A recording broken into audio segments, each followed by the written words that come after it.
On a ouvert les livres, cherché dans les dictionnaires pour mettre des mots précis sur ce vent de poussière.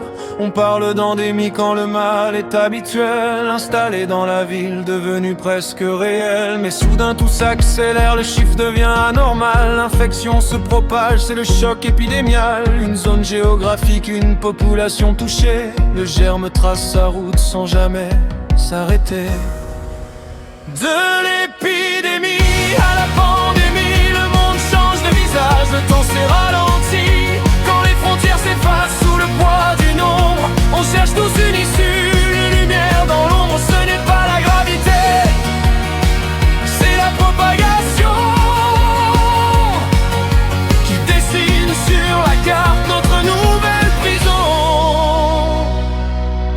Par-delà les pays, par-delà les océans, les avions et les villes en font un mal géant. L'urbanisation danse avec la transmission, et chaque jour qui passe apporte sa contagion. On dit que Luc était médecin dans les textes anciens. Il parlait déjà de peste, de ces lendemains où les nations s'élèvent, où la terre tremble un peu, où l'on cherche du sang de s'élever vers les cieux. La science est une armée, une stratégie de fer, mais face à l'infortune on cherche un autre univers. Dans le silence des abbayes ou le creux d'un regard, on veut comprendre l'histoire avant qu'il soit trop tard. Ce n'est pas qu'un virus, c'est une aventure humaine, une métaphore de guerre qui coule dans nos veines.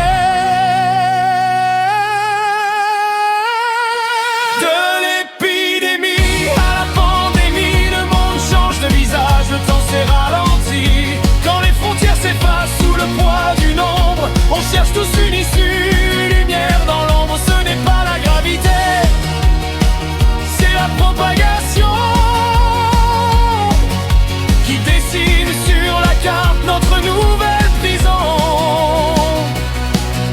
Stable ou imprévisible, le mal change de nom, mais au fond des consciences reste la même question. Retrouver un sens à la vie au milieu du tumulte et écouter les voix par-delà tous les cultes. Juste un peu de lumière dans cette pandémie.